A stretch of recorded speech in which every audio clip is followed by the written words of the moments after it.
Ամենայն հայոց կաթողիկոսի եղբորն ու եղբորորդուն փորձում են կալանավորել։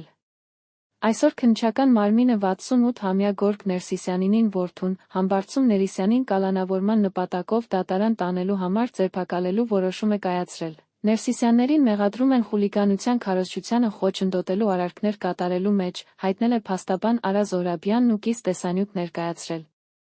Նա նշել է, որ ավելի վաղ վաղարշաբաթ խոշորացված համայնքում Հանրապետություն կուսակցության թեկնածու Հարություն Մկրտչյանը ֆեյսբուքյան գրառմամբ հայտնել է, որ նոյեմբերի 1-ին կաթողիկոսի եղբայրը, Գորգ Ներսիսյանը իր որդիների հետ իբր խոչընդոտել է նախընտրական քարոզչությանը։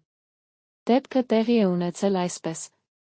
Համբարձումը նոյեմբերի 1-ին ժամը 14:40-ի սահմաններում իր տան դարպասի դիմաց կանգնած է եղել, իրեն է մոտեցել մի մարդ առաջարկել է մասնակցել Հանրապետություն կուսակցության ժամը 16:00-ի հանդիպմանը։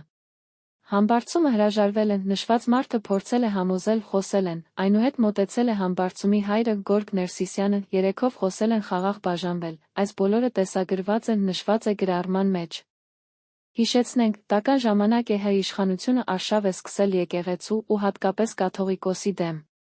Ջաղերի հետում են սրբազան պայքար շարժման առաջնորդ Բագրատ արքեպիսկոպոս Գալստանյանը, Շիրակի թեմի առաջնորդ Միքայել արքեպիսկոպոս Աճապահյանը, Արագածոտնի թեմի առաջնորդ Մկրտիչ Սրբազանը, Արագածոտնի թեմի դիվանապետ Գարեգին Արսենյանը։